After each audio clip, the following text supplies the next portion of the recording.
Welcome back to Traders Cast. We're here with ulymonsterdiaz. Welcome to the podcast, man. Thank you for having me. I'm super excited about this podcast because, you have the fastest knockout in combat history. That's right. I think it was 2 seconds and then that's it. The fight was over. Essentially, you touch gloves respectfully and then you knocked him the fuck out. You get me? Because there's a lot of touch gloves that are, you've seen them. Right. They touch gloves pretending like they're going to do it and then they try to swing and it typically doesn't really work. Right. Unless the other fighter knows what they're doing. But with that being said, man, where are you from and what led to you getting the fastest knockout in combat history? So I'm born and raised in Miami, Florida. There's a lot of leading up to how I got this fastest knockout. I've always loved fighting. Even as a kid, I was never a bully, but I used to always I always felt like I was the protector of my friends growing up. So I was always getting in fights. Fights got me into a ton of trouble as a kid. I got sent to juvenile detention center as a kid. I got expelled from school as a kid. I went to prison as a young man for fighting on the streets. And, I did amateur boxing as a kid, but I never really kept up with it because at that time it was just like it is now. With amateur boxing, you have to kind of pay your way through gyms and all this. Yeah. And it was hard to do it for me. It was hard to do it for me at the time. But, I turned pro at 35 after, basically, I like to tell people I was just sick of my own shit. I was on the streets. Yeah. I was hanging around people I wasn't supposed to be hanging around with, doing things I wasn't supposed to be doing. And this was for many years of my life. So finally, I like to say what I had was this come to God moment where I was just sick of my own shit. And I was like, man, I got to find something else to do. I got to find something to have my family be proud of me, have my kids be able to talk about me, because most of my life was just like lying and, hiding behind stuff. So at 35, I turned pro. I trained at a Fifth Street gym right here in Miami Beach. And I took a fight. This was like November, December 2016. I was training there. I told my coach, man, I want to take a fight. They came back about 2-3 days later. How many months did you train for before taking the fight? Well, I had always trained on and off. At this time, when I took the fight, I'd probably been like consistent. I was probably 2 months in the gym, November, December. And right before 2017, I told my coach, man, I want to take a fight. He's like, all right, and I'm a person who I like to do hard things. I like to put pressure on myself. I like to make myself accountable. So I like to, if I tell you I'm going to do something, I kind of let it be known. So that way there's outside pressure on myself. And I like to think to myself like, man, I don't want to look like a fucking idiot in front of people. So yeah. I gotta make this thing happen. I'm a guy who likes to keep my word. Mm-hmm. So 2-3 days later, he comes back to me. He's like, hey, look, there's a fight January 27th of 2017. I'm like, oh shit, that's right there. Yeah. It's kind of like a gut check, but I'm like, all right, Dad, let's do it. We're to the Dominican Republic. We fly over. I knocked this dude out in the first round. Middle of the first round, I knocked him out. And it was the biggest rush of life. It was an amazing moment. What was this, by the way, boxing, MMA? This was boxing. Boxing, okay. Yeah, because I've done boxing, I've done MMA, and now I'm in bare knuckle. But this was boxing. And it was the biggest rush of life. It was an amazing moment in life for me. It was a great feeling. Came back, everybody was like happy for me and proud of me. Yeah. And it was something I could talk about where I didn't have to hide of what I was doing. Yeah. So that was 2017. I got in the gym. I took this over. I just left my old life behind and I took this over as this is what I wanted to do, was to be a professional fighter. And I've been in the gym every day since. Now, leading up to this 3-second knockout, the world's fastest knockout of combat sports, which was another thing in itself amazing to me. That was the year of COVID, right? My birthday's March 14th, the day which was a Saturday that year. March 13th, which was a Friday, was kind of the day they announced COVID. They kind of locked everything down. There was no crowds, no people going out, nothing. So my birthday the next day, those people, they called me and like, hey man, I can't make it to your birthday because COVID. Yeah. I'm like, oh, so when you fought, there was no crowd. It was just you and the referee and a few other. Well, at that time, yeah. So when I got the knockout was November 2020. They had let crowds back in. They had started doing more events. I hadn't fought that whole year. I fought I fought right before COVID, and then November was when this knockout came. The fight was in Miami. It was here at the Intercontinental. You know, and people, they see the, you know, they say it was 3 seconds. It was way less than that, but they see the 3 That's second right, knockout. because the referee and they don't. Yeah. But from the time he says fight to the time he stops it took him 3 seconds to get there. But all they see is that quick knockout. There was a lot of work leading up to that. You know, Exactly. I studied my opponent. I saw what his faults were, and you know, and there was a lot of training behind it. I practiced what I did to that guy maybe 1,000 times leading up to that fight, if not more. And then fight night came, and we did what we practiced, and the guy did what I thought he was gonna do. He was a taller guy. I saw whenever his opponents attacked him, his thing was he leaned back and tried to stretch his arm out, put his chin in the air. So, man, if he does that, I'm gonna fucking knock him out. So what he does is basically just with his hands like this. Right, he puts his chin in there and he tries to like. And he puts his hand on your face. Right. Okay, right. that type of shit. So yeah. I as soon as it said fight, I came off the scratch line. You know, in bare knuckle they start you 3 feet apart. Yeah. So as soon as the referee said fight, I came off the scratch line. He put his hands out to hold me, and I came over the top with a right with overhand right, and I landed right in the bun, and history was made. Chris, can you look that up? Put Monster fastest knockout. Yeah. It'll come out in YouTube. Yeah, or fastest. Put fastest knockout bare knuckle. It comes right up too. Yeah. So, yeah. With that being said, a lot of people do that, and you know, I feel like the reason a lot of people do that leaning back with the hand out stuff is because they see John Jones do it, right? And they see the success he has with it. Right. Majority of the success that he has with it is because people are scared not to attack Jones, but they're scared of the fingers out because you could get eye pokes. Right, and when he does it, I see Herb Dean. He does this to John. He tells John in every fight, hands up when you do it so you don't poke him. Right. But John does it like this. So it's like, if you're like this and people know that they're going to get fingered by you, it sounds funny, right? In your eye, bro, they get scared of approaching you and they typically make some mistakes. Here we have it, the world's fastest knockout. Right here. Let's see this. Andrew, he's the referee. All right, we're going to start here. I made my opponent famous on this too. Pause it real quick. Yeah.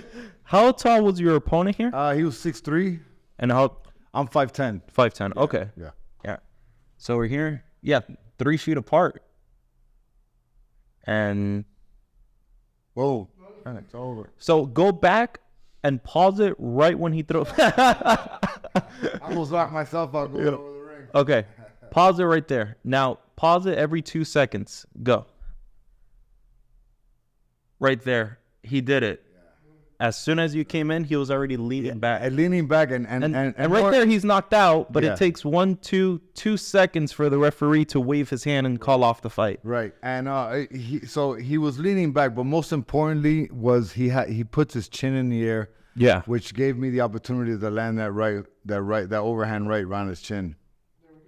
Because something to tell you when you're boxing and you're moving backwards is keep your chin tucked. Exactly. Put your face in the air. Yeah.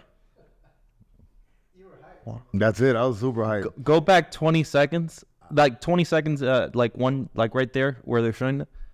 Man, imagine looking at that. Yeah, if you... and knowing you got to fight that. What the fuck? Yeah. If you play the replay after, they show the other angle where you see him. Show the other angle real quick. Yeah, it's towards the end. You'll see... right there at the end, you see the little thing go up? Yeah. Yeah, where the little thing goes up, it'll show you. Holy fuck! If you don't mind, you see, he stretches out for the whole. Yeah. His chin's in the air. Yeah, there it is. And that's it. His eyes are closing off. Boom. Yeah, but he doesn't even extend his arm out the whole way or nothing. He was already done on the way. Yeah. I came in too fast for it. He couldn't even get full extension on his arm. As soon as he falls, right there, he's knocked out. Yeah. And then another 2 seconds for the ref to stop it. Yeah, referee, you can see smoke coming out of his shoes. You know, shit. So he's got to run over and stop it. Damn. Yeah, man. Look at this. This part's fucking hysterical. I clipped myself on the way over and almost knocked myself out. Yeah, man. Man, yo, that knockout to me is absolutely insane. And Thank you. one of the biggest things you said is you practice this 1,000+ times over and over and over. And that's what most people don't understand about the game with MMA. Right. Let's talk about MMA for 1 second. And the reason we're talking about MMA is because it involves all martial arts. Of course. With boxing, there's so many different things. Like, people think boxing is just throwing punches. There's a whole science behind it. Absolutely. So- call it the sweet science. Exactly. So with MMA, that science is multiplied 1,000. You get me? It's insane, because when I think about a sport like basketball, not discriminating against anyone that practices basketball, it's a hard sport to become successful in and everything. But basketball, if you get really good at throwing and weaving and like not having someone in front of you and throwing and, getting the hoop in, you could essentially become somewhat successful. With MMA, everything that you do is like, you have to practice over and over and over and over. The leg kicks, the checking. There's a so lot of many different things. arts. There's a lot of different arts when it comes to MMA. So with MMA, since there's so many different martial arts, if you had to pick 2 martial arts, right, to use in MMA, which ones would they be and why? Boxing and jiu-jitsu. I think if boxing, it's got a lot to do with footwork. So if you're good at throwing punches and kind of keeping your distance with your feet, and then if the fight were to go to the ground, you know what you're doing on the ground with jiu-jitsu, I think you have a good chance of being able to defend yourself. Nice. So with that being said, have you trained jiu-jitsu? I have. I've been training jiu-jitsu on and off for over 20 years. I just did the ADCC that was in Orlando. I got ADC, silver, yeah. I got silver medal there.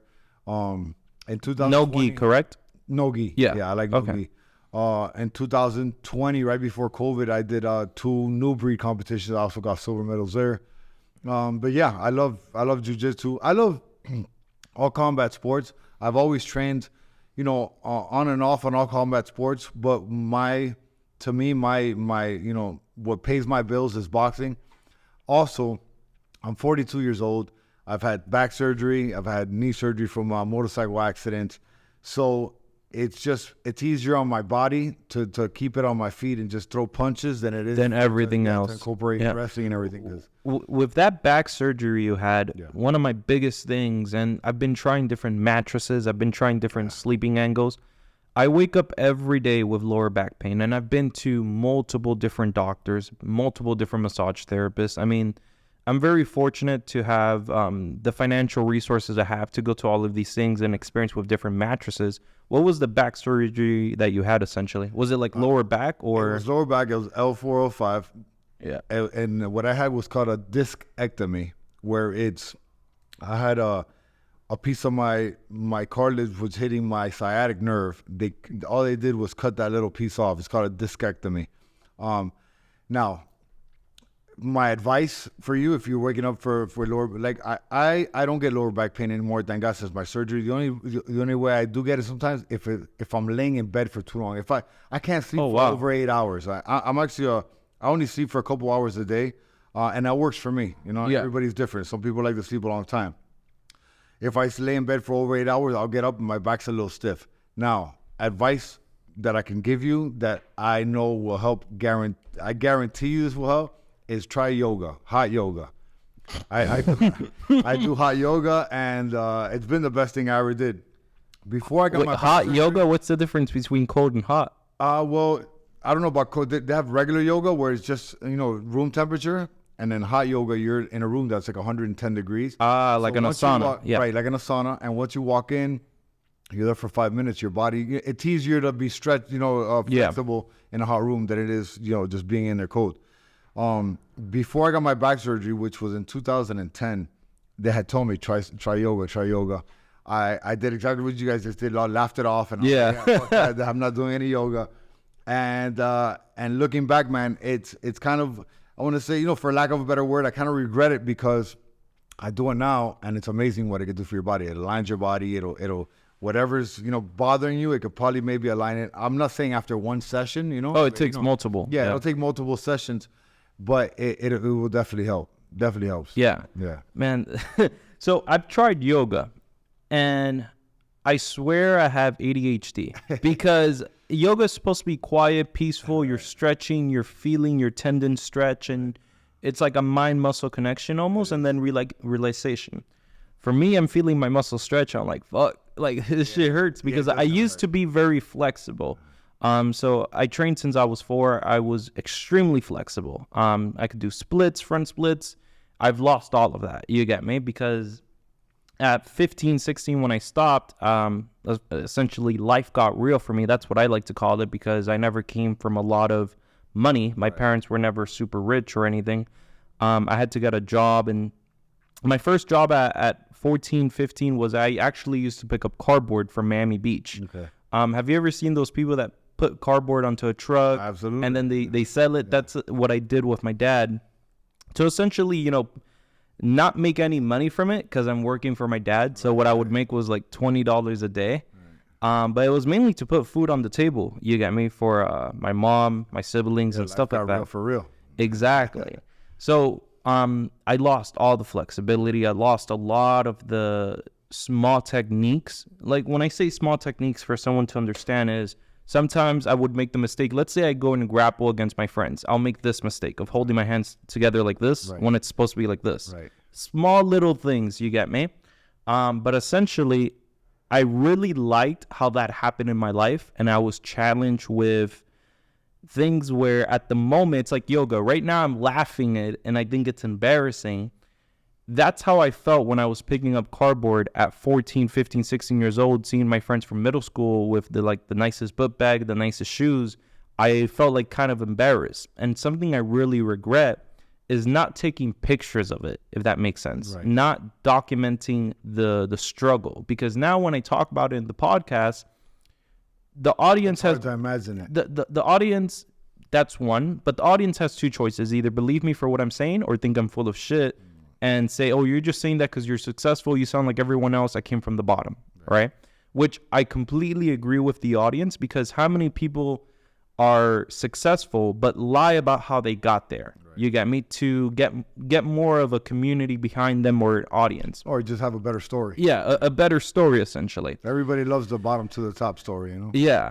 No, no glory, no story. So with that, I feel so stupid right now for never taking pictures of it and documenting my struggles because even at Amazon, I used to kind of be embarrassed to work at Amazon and post it on Instagram. I only have like a handful of pictures, but I wish that I could have went back at those moments and recorded the struggle so people could see, hey, I came from where I was and now I'm here.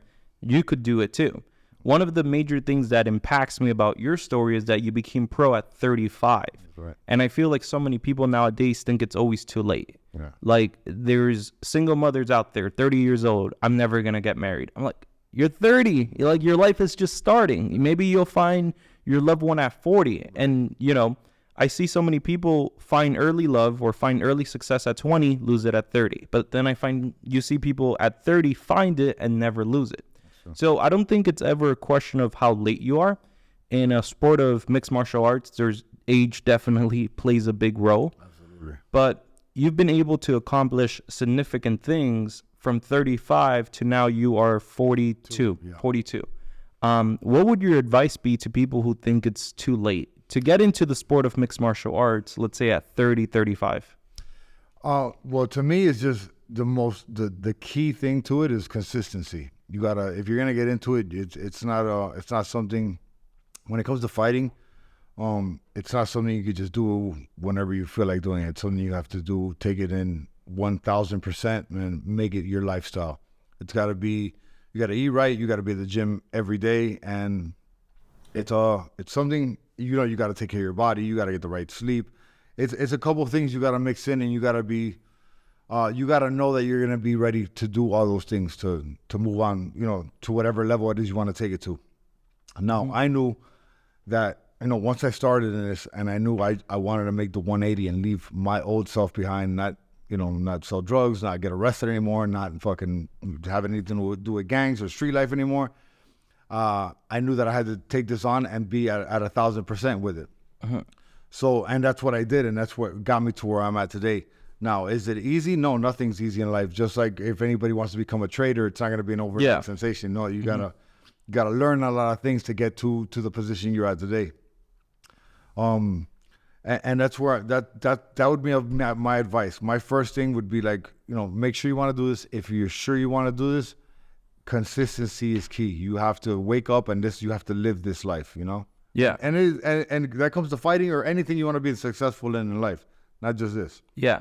So that's where I feel like inside of the United States, you're going to see more champions arise from other countries. Right.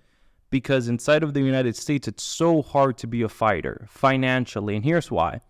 Let's talk about the UFC. Typically, when someone starts off, let's say they have no Instagram clout. They're not a Patty the Batty. You get me? They don't have anything behind them. Right.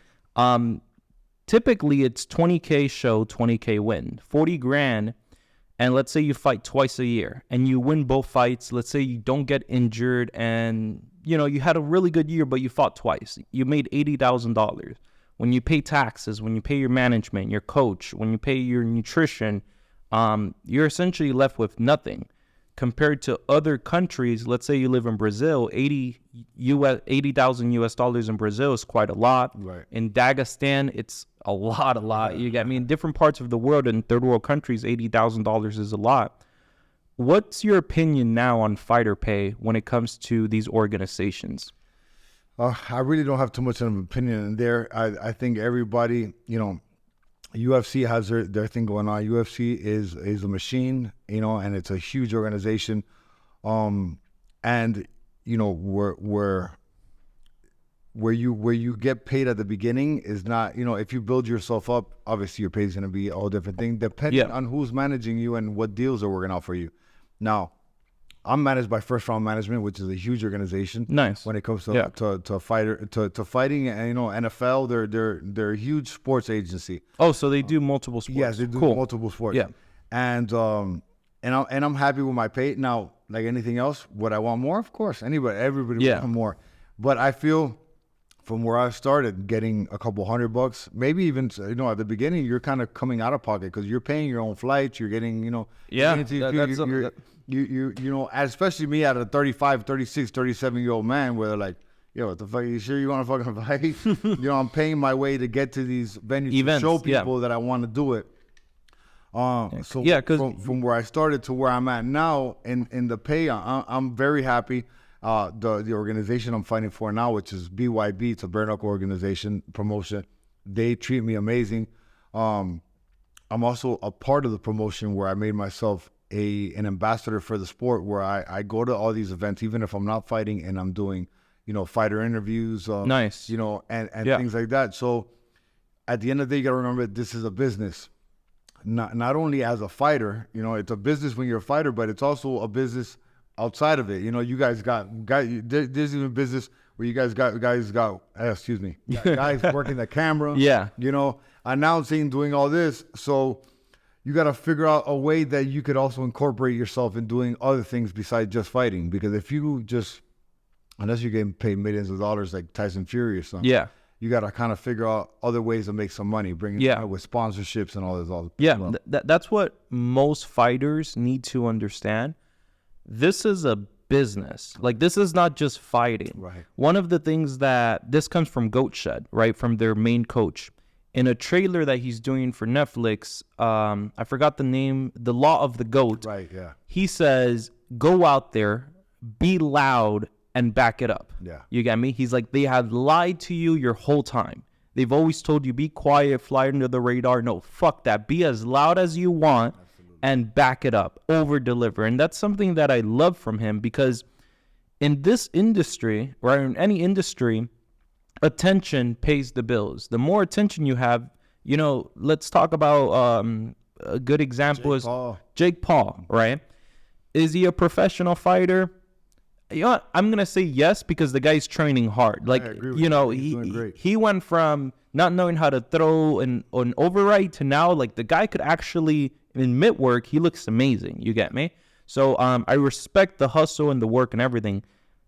Is he worth what he's worth based off technique and skill? No, unfortunately. But is he worth what he's worth based off the attention he brings to the sport, Absolutely. absolutely. So that's where most fighters, there's really good fighters out there. In my opinion, my favorite fighter, he weighs 125 pounds. His name is Demetrius Johnson. My guy. You got me? Mighty Mouse. Badass.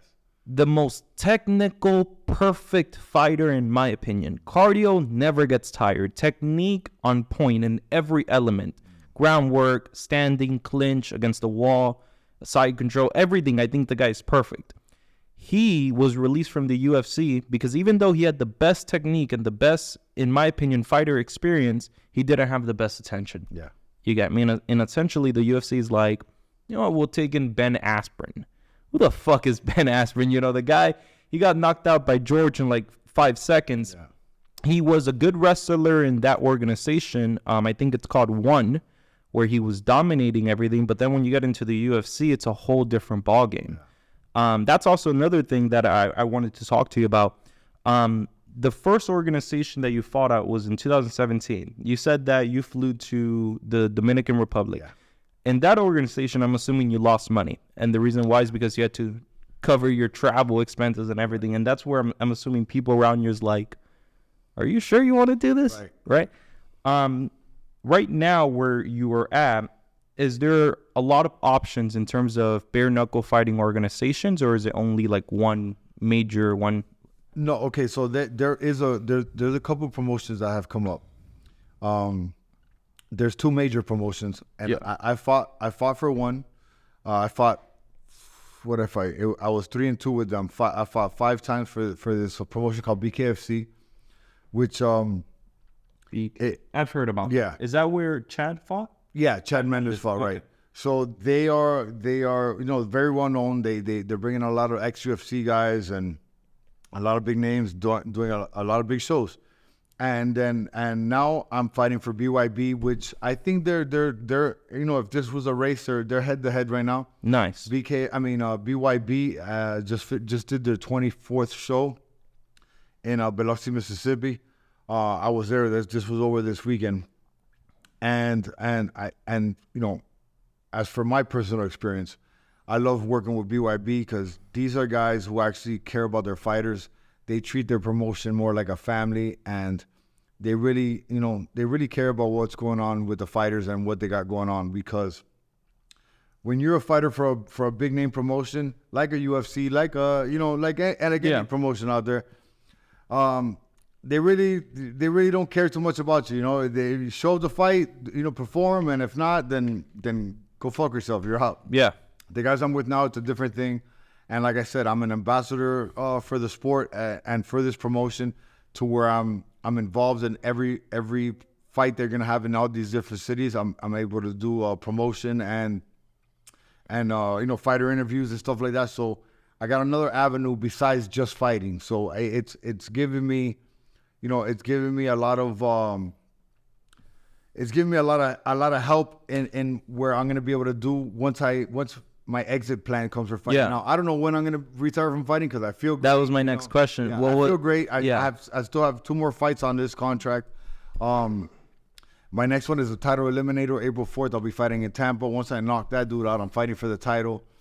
So and then once I win that title, who knows? I might sign for another few fights to see. So I'm not sure, but at least they're giving me an option of, like, if I do think about retiring, at least I have this on the table where I'm doing interviews and I'm part of this promotion, and I'm a face for the company. Yeah. So that was my next question to you. Do you currently have a plan for when you exit the sport? This is my plan. That's why I'm involved as Okay. Yeah. Correct. Yeah. As a face for the organization, not just in fighting. I'm right now. I'm a face for the organization and fighting, and as in as in media. So once I'm done fighting, I would like to do something behind the scenes, or even do some media, and also be like it's called Fighter President, where I'll be able to fight for these guys, and the fighters can come to me as an ex-fighter and be like, yo, look, I think I should be getting paid more, and cool. Yeah, that's really nice. Office job. Yeah. Okay. That's really cool. You said Fighter President. Yeah. And essentially, I feel that's like a consulting. It'd be like a consulting, but it's it's a consulting, but as part of this promotion. So I still would work for the promotion, but I would be handling all the fighters, you know, and what their needs would be, you know, if they want to fight in a certain state, if they're they want to fight a certain opponent, they want to get paid a certain amount, you know, and they're kind of their middleman between, you know, the president and the fighters. Gotcha. So with everything that we've spoken about being based off fighting, besides fighting, what else do you like? Man, you know, I spend a lot of time with my family. Okay. When I'm not fighting. I have a 10-year-old son that he's my life. You know, Does he train as well? He does train as well. Nice. He's a little boxing too. And I got my 11-year-old nephew that lives with me as well. He's more like my son than he is my nephew. You know, I got my amazing fiance that she wrestles for, she used to wrestle for WWE. Now she's with Impact Wrestling, TNA. Mm-hmm. She's a star herself. And she's been an amazing person in my life when it comes to... When did you guys meet? What year? We met in December of 2019. Okay. So I've been with her since December 2019. And was this before she exploded in the WWE? No, she already exploded in the WWE. Okay. She was already she was in the Divas, and you know, she's been a superstar for a long time. She was in WWE for 10 years, 11 years before she made her transition over and on to TNA. So she's a superstar in her own right, and she's taught me a lot about, you know, behind the scenes and how to how to maneuver yourself in this industry as you know, as a quote unquote, you know, superstar. Yeah. So how did you guys meet in 2019? Because when I think about a WWE superstar or a wrestler, bro, their schedule is stupid crazy. They're always out of town, interviews. They're only in their hometown a few days out of the year. I mean, a few months out of the year. It's a crazy schedule. It's extremely crazy. So where did you guys meet? Like, how did you meet? The schedule is extremely crazy and extremely demanding. She at the time was living in Boca, and she happened to be down here in Florida. And I had a fight. My fight was December 19 of 2019.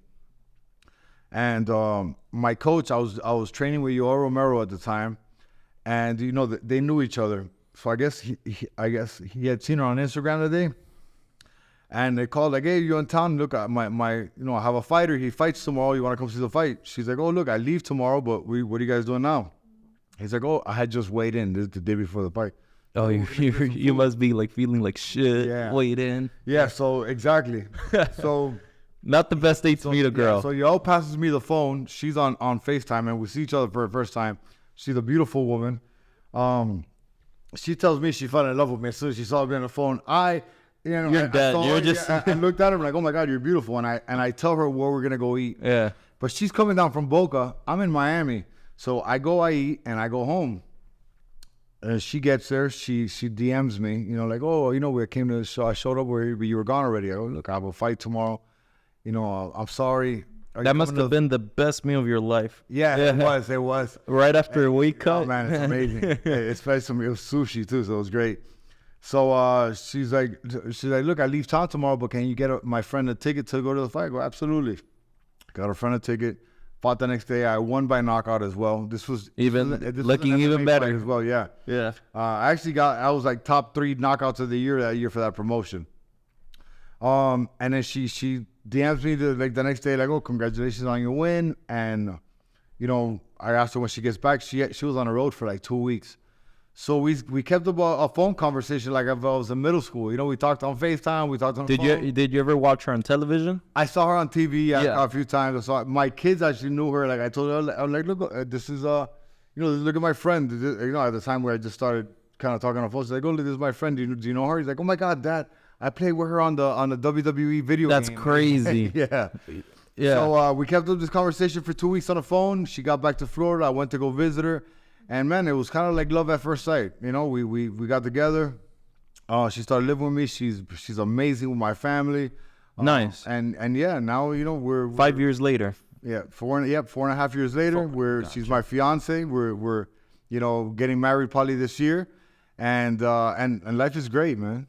Man, that's amazing. I feel like it's really cool how you're both in the combat sports. in the combat sports industry, because WWE is essentially, or wrestling is essentially pre-scripted, but they're still taking the hits. They're still taking the moves. Like, people don't understand, like, it's a power bomb, right? Just a simple power. That shit hurts. You get me? It's not and if you don't land simple. correctly and distribute the weight correctly across the mat, that shit hurts. No, wrestling is extremely hard on your body. It's It's not easy. Like you said, the story is scripted, but the actual moves and the wrestling and everything in it is real. Yeah. Yeah. Someone who's actually went to WWE and impressed me quite a lot is Logan Paul. Yeah. Jake Paul's brother. I mean, he does crazy fucking techniques off the top rope. He's super athletic. Yeah. You need like years to get that good, and not everyone could do it. Like, that's why there's a specific person for the top rope stuff, like Rey Mysterio, and then there's a specific person like Brock Lesnar or Goldberg for like power slam moves and stuff like that. But that's really cool, man. Since you spend majority of your time with your family, what is it that you typically actually, no, let me not ask that because you already answered that. My other question was, when we speak about the fighting aspect of things, you said that one of your sponsors before we started the podcast was Josh's Premium Meats. Shout out to Josh's. Yeah, yeah. So that's essentially. We bumped into each other. Yeah, we bumped into each other. Me and Jessica went. We go once a week and we stock up on basically New York strips, Denver skirt steak, chicken breast. I like buying my meat from a butcher because I know where it's coming from. Right. Essentially. I don't like buying my meats from a Walmart because from a Walmart, like, they use red food coloring to make the meat look redder than what it actually is. Because people buy, like, when you're buying meat, you're buying based off what you see, the eye. So if they could paint it, right, and make it look nice with red food coloring, and it looks redder, it looks, more tender. Yeah, they're fooling a bunch of people. You're buying it. Compared to a butcher, you're getting what came from the actual cow. Oh, really? Oh, shit. Lab race, what it? In California, Yeah. certain states, they passed a bill Yeah. that they can do lab race, like, all that. Yeah. Yeah, they're making fake meat inside labs. Yeah. the standard Or the guy here in Denver or something. I saw. Wow. So how did that sponsorship start? And you told me you're on a specific diet. Yeah. I think it's a huge plus to your diet. Oh, absolutely. Yeah. And that's a big reason I reached out to Josh. So I met Josh a few years ago. I met Josh probably, I think it was about 2020. My management team at the time, which was a different one, was trying to put us together for him to sponsor me. He was attached to somebody else, so we didn't work together, but we kept the friendship. Another fighter? No, to another management agency that didn't want to work outside of them. So, but we kept up. I would still go buy meats off of him, and I would still, buy his products. And then this year came around, and I just, I was on a carnivore diet. I told you it's been since we're in February now. I've been on it since December. So, man, it'd be a great fucking match. Let me reach out to him. So I did, and he accepted. He was like, man, I love what you're doing. Yeah. Let's do it. Just make sure you win the fight. Yeah. Of course. So it's been amazing. And Yeah. me being on the carnivore diet, being able to go to Josh's and buy some premium meat, it's Yeah, everything he sells there is top tier. top tier. In my opinion. Top tier. Yeah, Josh's Premium Meats. It's premium. Yeah, and the day we actually closed the deal was the day I saw you there. I was there. Wow. We were kind of filming. And Yeah, stuff. You that's have to right. Walk in. I'm like, oh shit, small world. Yeah, that day, what's it called? When I walked in, Jessica is like, every time I say hi to someone, she's like, who's that? You got me? She's very instigated. I feel like, I don't know if your fiance is the same way, but it's like more like a protector type thing. Yeah. But I'm like, oh, this is Uli Monster. Like, he got the world's fastest knockout. And then she's like, well, when are you gonna fight? I'm like, bro, I've been away from the system for 7 years now. But I explained to her who you are, and then she's like, how fast was the knockout? So then I pull up your video, and she I basically skip it through. I'm like, ready? Okay. Boom. Okay, that's it. And she's like, holy fuck. Yeah. So then we're looking around the store. I'm getting the cordial saw and a few other things that Josh has there. And essentially that day I got a bunch of New York strips and skirt steaks. And then what else? I got Denver steaks for, do you know what short ribs are? Yeah, of course. Yeah, the short ribs that are braised for like hours. I use it with the Denver steak. I feel like they're so much better. But I wish that. Yeah, I wish Josh had more locations, like something closer to me. Yeah. Because from here all the way over there, it's not that it's far at all. Right. It's only 7 miles, but it's the traffic. Every time that I go there, it's light after light after light after light. But I make the effort of once a week going all the time to get everything from him. It's worth it. Yeah. So that's something I do, guys. I buy all of my meat from a butcher, always, and then my fish. I buy it typically from a farmer's market. Nice. It's over there by North Miami Beach. Okay.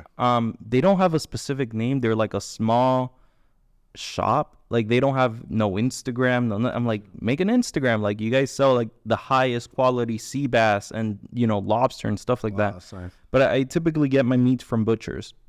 In terms of vegetables and fruits, I like going to farmer's market. I feel like the quality is a little bit better there, but that's sort of more organic. Yeah. But you could tell when something's organic or not. And the biggest comparison is like my dad, he has a avocado tree, right, in the backyard. No avocado tastes better than that. Yeah. There's just like no way. Like, and every day he goes, he waters it. The size, no nothing. Nothing. Like it tastes so different, but so good. It's like sweet and like it's yellow and like it's the perfect fruit. With that, your nutrition now is mainly 95 or 100% meat. Yeah, I would say 99% meat and chicken. I eat fish here and there. I'll throw in some avocados for fats. No carbs at all? Bacon, no carbs. I eat carbs maybe once or twice a week. I'll throw in like a bowl of oatmeal once or twice a week. What other carbs would I eat? Yeah, some fruits. I'll throw in some fruits, some bananas and apples, but the majority of it is meat. Gotcha. And I'm assuming you throw in the carbs on like a Tuesday, Thursday, days that you're training? Yeah, I train every day, but mostly when I do like I do weight training. So when I do like legs or something, or when I do like long runs, if I'm going to do a long run, like I just did a marathon. That's right. ago. Yeah, I saw it. So 24 miles? 26.2 26. miles. Yeah. Fuck. So I just the night before I ate a huge bowl of oatmeal, and just give me some energy for the next day. So what does your training regime look like? Like Monday through Saturday, essentially? So Monday, Wednesday, Friday, I'm at the gym, weight room at 4 a.m. I do weights at 4 a.m. I like to do it that early because that way my phone's not going off. Nobody's bothering me. And then every day, including Sundays, I might take a Sunday or two off a month, but usually I'm 7 days a week. I'm at Fifth Street Gym at Miami Beach at boxing. In the morning, I do all my workouts most in the morning. Once I get closer to my fights, I move it to nighttime just to acclimate my body to nighttime. Fighting at night. But I train every day, man. Every day. I don't take a day off. And if I don't go to that gym that day, I have a whole setup in my backyard with bags and pull-up bars and everything. Which so I never take a day off. I do everything I can every day to maintain. Yeah. Question more coming from me is what do you do for cardio endurance?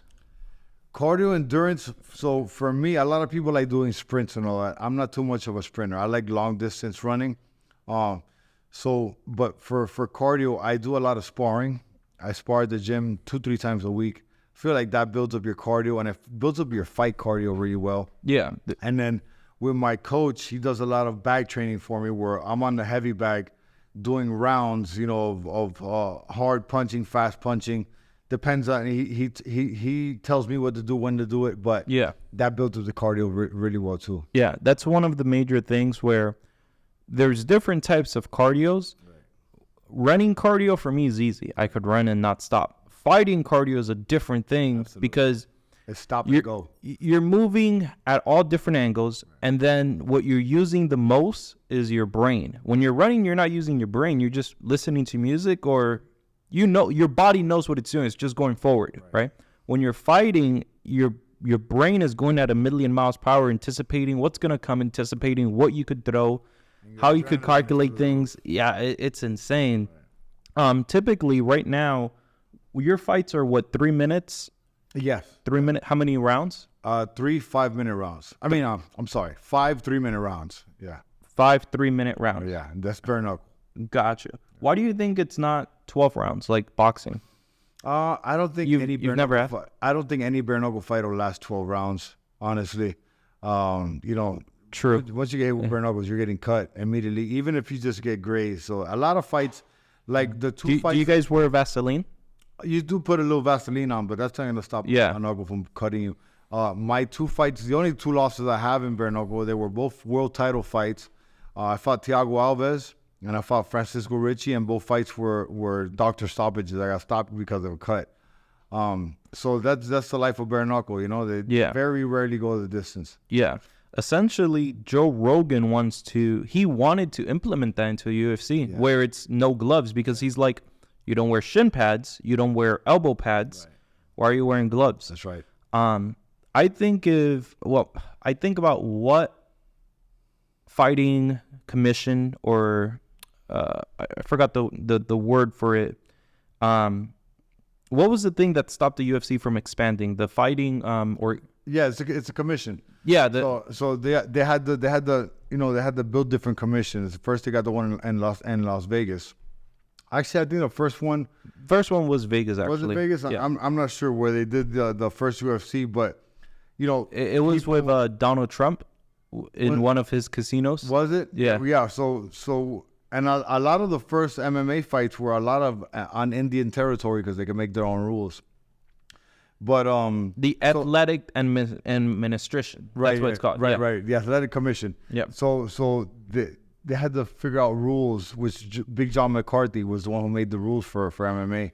They had to, it's like anything else. You have to have a rule set before you start to know how you're gonna stay in these parameters, how this fight's gonna go, and what the rules are for this fight. Is that something you want to see? MMA without the gloves? Well, they have it already. George Masvidal has his bare knuckle MMA going on now. Shit. So yeah. And his is without gloves. Without gloves, yeah. It's bare knuckle MMA. It's basically UFC but without gloves. It's wow. Yeah.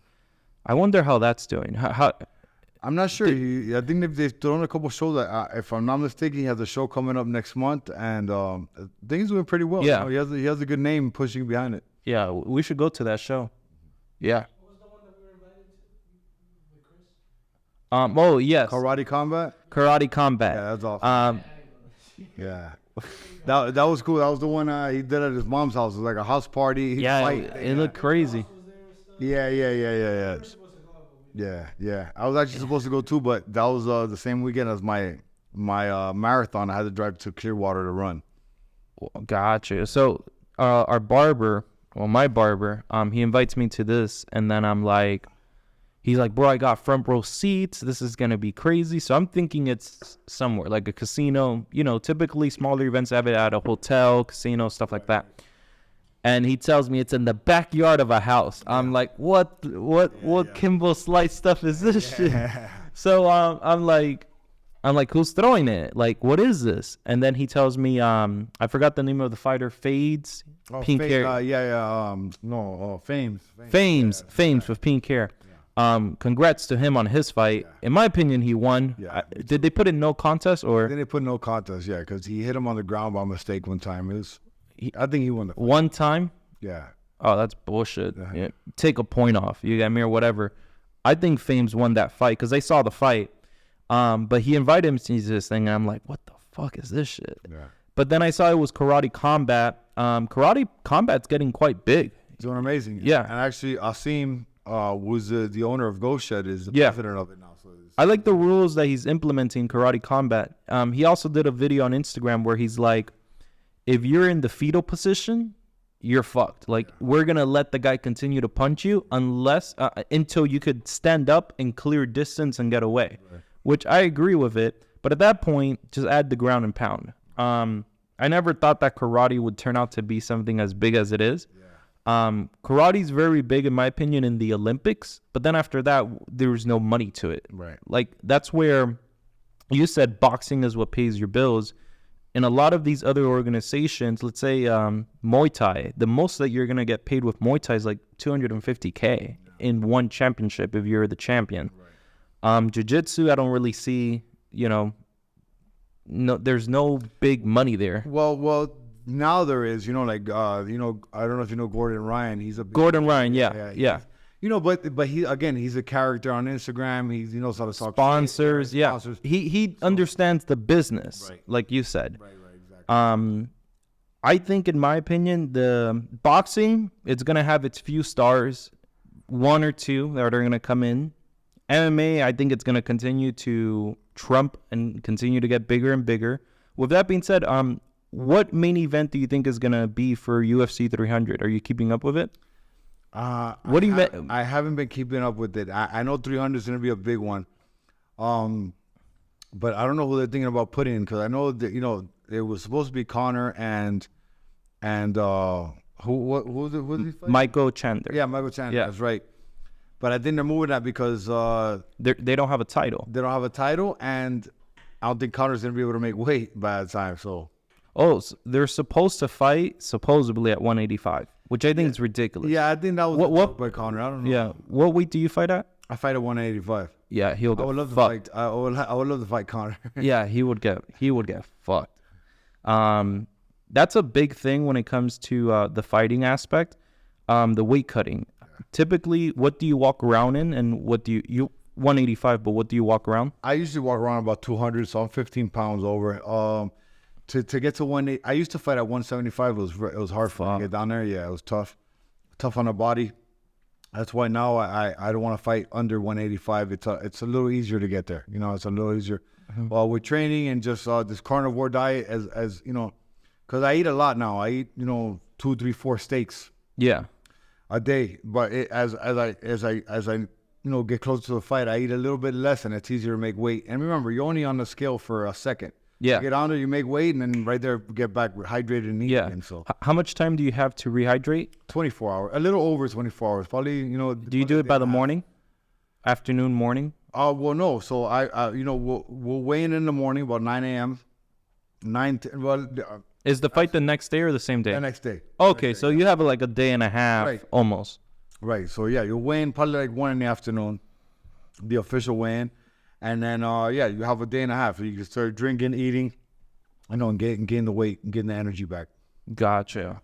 Yeah, that's well, back in the day, not when I say back in the day, but 2014, 15, it would be you weighed in by the morning and you fight at night. Yeah. Which was a lot less. They changed it now in big organizations like yours. It's you wait, if your fight is on Saturday, you weigh in on Friday morning, afternoon, and then you have a day and a half to rehydrate. That's right. With rehydrating, what do you typically take? The obvious is water. Yeah. Water with electrolytes. That's my thing. I used to do coconut water. I used to do Pedialyte, all that stuff. To me, it has too much sugar, so it doesn't work well for me. So what I do is just water with electrolytes, and I'll probably drink, I don't know, maybe half a gallon of that, nice and slow, nice and easy, and then start incorporating food. Carbs? Carbs, yeah. Yeah. Some oatmeal, maybe a little pasta. And then, I do heavy chicken. I like to eat a lot of chicken before the fight. And that's what makes me feel good, man. Nice. Yeah. So now you guys have heard it, how he rehydrates, the world's fastest knockout. When's your next fight? April 4th. April 4th in Tampa. I'll be fighting for a title eliminator. Guys, tune in. Yeah. Because I'm going to knock this dude out. And we'll be fighting for the title after that. Awesome. Me and Chris, we're going to make the time and go over there to Tampa. That'd be great. We'll film a whole day in the life. That's something I'm going to start filming now, day in the lives, because a lot of people want to see. My biggest video on YouTube is me just filming what I do. No shit. And all I did was trade, go to the gym, and go out to dinner. That's it. And somehow that got the most amount of views. So I'm doing days in the life. On April 4th, I'm going to go. I'm going to film a day in the life where I'll like him to film like your preparation and stuff like that, wrapping up, so people could really see behind the scenes of what it takes, like psychologically, to become a world athlete. Let's do it, man. That'd be dope. Yeah. With that being said, thank you so much for coming onto the podcast, man. I appreciate it. Thank you, Luis. I appreciate it, man. I love what you do. I gotta look into trading myself. Maybe when I get on the fight and be a trader. Absolutely, man. Thank you, brother.